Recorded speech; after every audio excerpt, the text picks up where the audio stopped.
Nous sommes à notre 4e journée de voyage. Aujourd'hui nous allons tenter de nous rendre à Portage-la-Prairie au Manitoba. Nous reprenons la route 17 en direction ouest vers Thunder Bay. C'est la dernière grande ville sur le lac supérieur. En approchant de Thunder Bay, j'aperçois l'affiche pour le mémorium pour Terry Fox. Je vais en profiter pour faire un arrêt pour visiter le lieu. Nous sommes face à la statue qui honore le courage et la bravoure de Terry Fox dans sa tentative de traverser le pays afin de ramasser des fonds pour la recherche contre le cancer. Un dernier regard sur le lac supérieur. J'ai tenté de prendre en photo le port de Thunder Bay.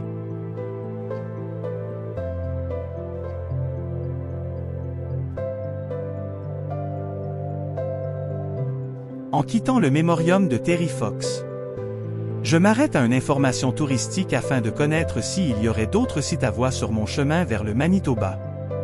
On me conseille de m'arrêter aux chutes Kakabeka. Le parc des chutes Kakabeka est très bien banalisé et il est simple de suivre les sentiers le long de la chute et d'admirer le paysage. Après la visite du parc, nous reprenons notre route vers le Manitoba. Après quelques heures de conduite, je m'arrête à la dernière halte routière ontarienne afin de prendre mon dîner avant de traverser au Manitoba. Nous voici au Manitoba. Maintenant nous roulons sur la route 1.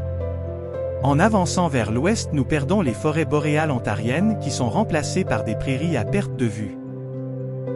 En roulant sur la route 1 en direction de Winnipeg, j'aperçois une halte routière qui désigne le centre du Canada. Je m'arrête pour prendre une photo. Nous sommes en périphérie de Winnipeg. Je quitte la route 1 et je prends la route 100 en direction ouest afin de contourner Winnipeg car je ne suis pas vraiment intéressé par les grandes villes. À l'extrémité de la ville, je reprends la route 1 vers Portage-la-Prairie. Je prends la sortie pour Portage-la-Prairie. Je veux me rendre sur l'île au centre de la ville car sur cette île, il y a plusieurs endroits où on peut passer la nuit gratuitement. Je suis surpris par la beauté du site.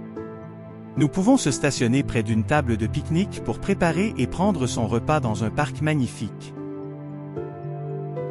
Après le dîner, j'ai fait une belle marche dans le parc afin de profiter de l'endroit. Puis j'ai fait le calcul des dépenses de la journée.